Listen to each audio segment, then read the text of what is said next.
And that is where the White House is pushing the industry to go, more towards those electric vehicles. Isn't that part of this challenge for you, leverage-wise? So the challenge is, where we're going to go as a country. Again, I get back to this point. Our tax dollars are financing a massive portion of this transition to EV. We believe in a green economy. We have to have clean water. We have to have clean air. Anyone that doesn't believe global warming is happening isn't paying attention. Mm-hmm. But this transition has to be a just transition. And a just transition means if our tax dollars are going to finance this transition, then labor can't be left behind. And as it stands right now, the workers are being left behind. The companies want to talk about being competitive. Yeah. It's not about being competitive. Competitive is a code word for race to the bottom.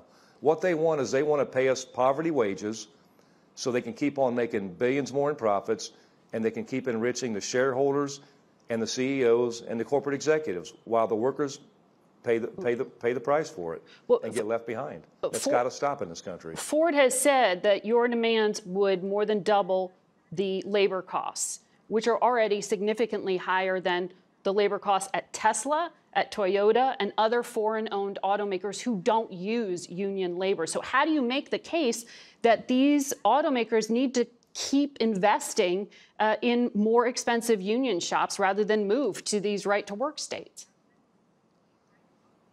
First off, labor costs are about 5% of the cost of the vehicle. They could double our wages and not raise the price of the vehicles and still make billions in profits. It's a choice.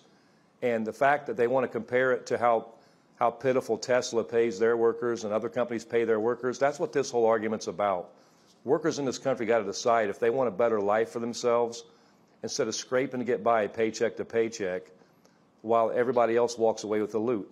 Yeah. And, when we bargain good contracts, going back to the founding of this union, people join the UAW because we set the standard. People join unions because it's a better way of life.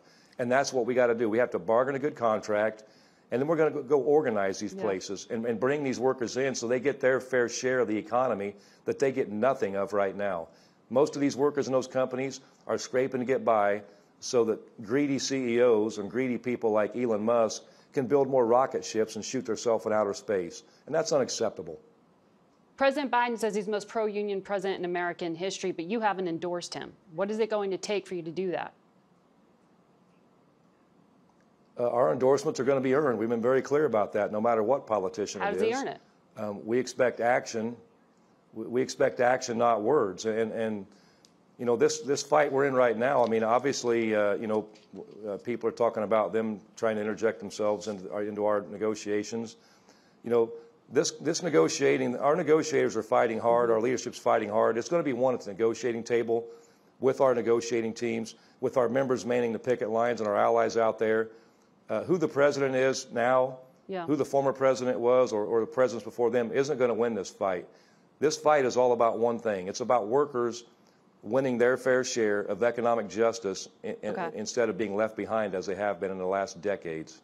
We will be watching closely. Sean Fenn, thank you for your time today.